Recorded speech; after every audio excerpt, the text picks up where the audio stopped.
અમરેલીના બાબરામાં પવનચક્કી નાખવાનો વિવાદ વકર્યો। મનાઈ હુકમ છતાં પવનચક્કી નાખવાની કામગીરી કરાતા વિવાદ। પરવાનગી વગર પવનચક્કી નાખવાની કામગીરી થતા વિવાદ થયો। મોડી રાત્રે 3 વાગ્યે પવનચક્કી નાખવાની કામગીરી કરાઈ। સરસિયા રેન્જના વન વિભાગે મશીનરી સહિતના વાહનોને અટકાવ્યા। ઘટનાને 10 કલાક બાદ પણ હજુ નથી નોંધાઈ કોઈ ફરિયાદ। ખાનગી કંપનીના લોકો મામલો દબાવવાના પ્રયાસમાં લાગેલા છે।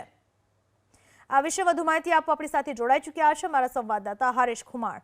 હરેશ, આખી ઘટના શું છે, કઈ રીતનો વિવાદ વકરી રહ્યો છે?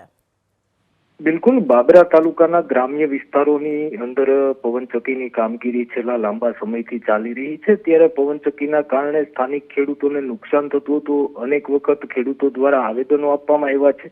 ત્યારે ખેડૂતોને નુકસાન જતા હોવાને કારણે લાઠીના નાયબ કલેક્ટરે બાબરા તાલુકામાં પવનચક્કીની કામગીરી સામે મનાઈ હુકમ ફરમાવ્યો છે અને મંજૂરી લીધા વગર કામગીરી શરૂ નહીં કરવાના આદેશો આપ્યા છે। ત્યારે આજે મોડી રાતે બાબરાના નીલવડા નજીક અડધી રાતે રિઝર્વ ફોરેસ્ટ વિસ્તારમાં ગેરકાયદેસર રીતે ખાનગી રાહે મોટો કાફલો ઘૂસતા વિવાદ સામે આવ્યો છે। ત્યારે સરસિયા રેન્જના વન વિભાગ દ્વારા વાહનો અટકાવી દીધા હતા।